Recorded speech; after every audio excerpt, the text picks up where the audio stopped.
The light definitely like catches your eye. Like if you're in like a dark room or a party, you see that light. It didn't taste like smoky or anything. It definitely had like a fruity twist. It doesn't give you secondhand smoke. I think it's just water vapor.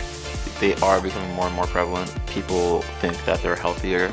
And they look like pens. They're so colorful, you know, advertised with all the flavors and all of that. But I really don't know anything about them.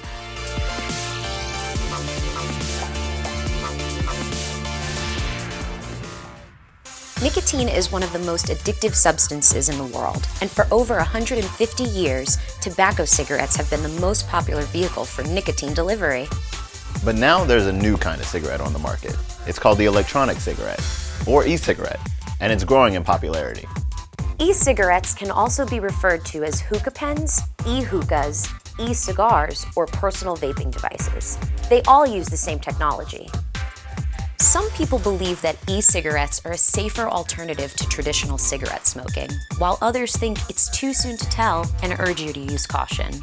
This program will look at what we know and what we don't know about e-cigarettes. We'll hear from Dr. Jonathan Whiteson, a cardiopulmonary specialist who will weigh in on the medical impact of e-cigarettes.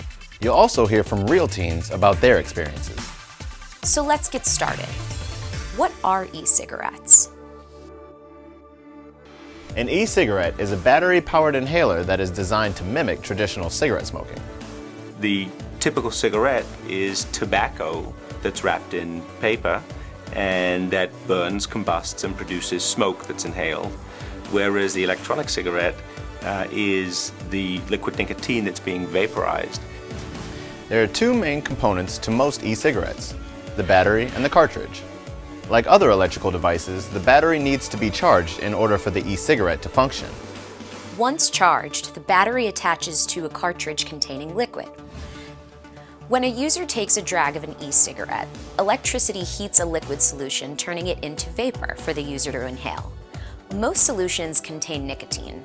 Some contain nicotine and another flavor like grape, cherry, or tobacco. And a few e-cigarettes are simply flavored liquid without nicotine.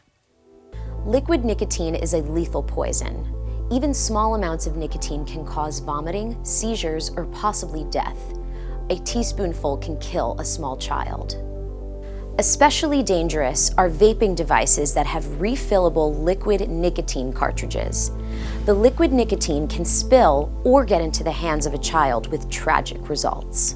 It's reportedly, by the e-cigarette companies, pure nicotine, but we know from studies on the vapor that there's probably more chemicals in the vapor than just nicotine, including diethylene glycol, which in itself is a carcinogen, as well as some metals like iron and copper that have been identified in vapors of some of the e-cigarettes.